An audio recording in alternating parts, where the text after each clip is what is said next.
இனிமேல் நான் வந்து ப்ராக்டிக்கலாக படிக்கின்றதுக்காக பிடெக் தான் வந்து நான் ஸ்ட்ராங்காக வச்சிருக்கேன். இனிமேல் நம்ம காலேஜஸ் போனோம்னா நம்ம பிடெக் கோர்ஸ் தான் எடுக்கணும்னு நினச்சேன். ஆனால் இப்போ எல்லாம் என்ன சொல்கிறாங்கன்னா பிடெக்ன்றதே வந்து அந்த ஏடிஎஸ் வந்து ஒரு 10 months கோர்ஸ் தான். அதை வந்து நீ 4 வருஷம் படிக்கிற, நீ கம்ப்யூட்டர் சயின்ஸே எடுத்து படிச்சுக்கோ, அது 4 வருஷம் படிச்சுட்டு உனக்கு அதில் ஜாப் கிடைக்கலன்ற போது நீ 10 மாதம் அப்புறமா ஏடிஎஸ் நீ ட்ரை பண்ணிட்டு உள்ளே போகலாமே, ஏன் வந்து அந்த 4 வருஷத்துக்கு வந்து அந்த 10 மாத கோர்ஸ் ஏன் படிக்கிறேன்னு சொல்லிட்டு ஒரு கன்ஃபியூஸ் பண்ணுறாங்க சார். ஸோ அதுக்கான ஆன்சர் நீங்கள் இப்போ நீ என்ன கேட்க வர்ற?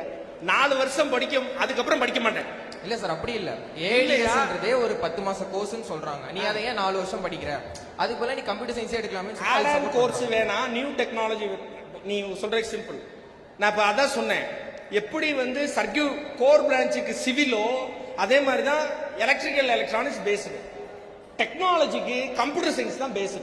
Computer science based, very highly qualify in computer science.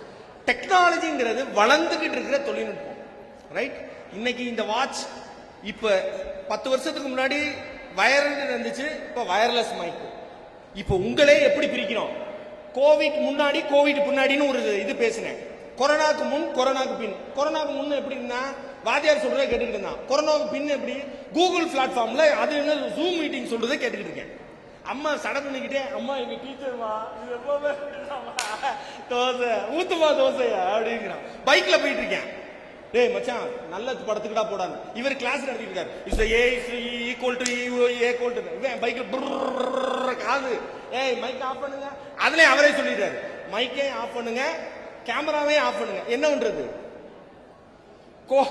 கோவிட்டுக்கு முன்னாடி கோவிட்டுக்கு பின்னாடி it's digital platform. Yes, computer எப்படி இருந்துச்சு, இப்படி இருந்துச்சு, இப்ப எப்படி இருக்கு, சும்மா துண்டு.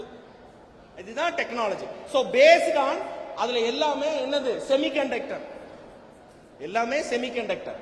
But artificial intelligence, machine learning, data science, cyber security இதெல்லாம் வளரும் தொழில்நுட்பம். அது கூடுதல் மதிப்பு.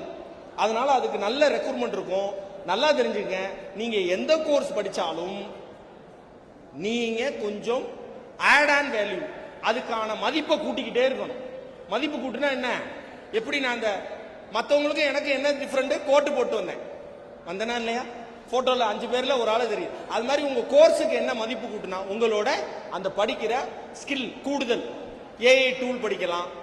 ஏஐ இன்ஜினியர் ஃபைனல் இருக்கு, நிறைய பேருக்கு ஏஐ டூல் தெரியல. வேர்டுக்கு ஏஐ டூல் இருக்கு, இமேஜுக்கு ஏஐ டூல் இருக்கு, அவனுக்கே தெரியல. யார் சொல்றா? +2 முடிச்சவன் சொல்றேன். சோ இங்க கோர்ஸுக்கும் நாலேஜுக்கும் ரொம்ப டிஃபரெண்ட் இருக்கு. அதான் அப்ளை த்ரூ நாலேஜ் நான் காலையில பேசும்போது சொன்னேன். யார் அப்ளை பண்றாங்களோ அவங்களுக்கு அது கிடைக்கும். எஸ், வேற எனி அதர் கோர்ஸ்?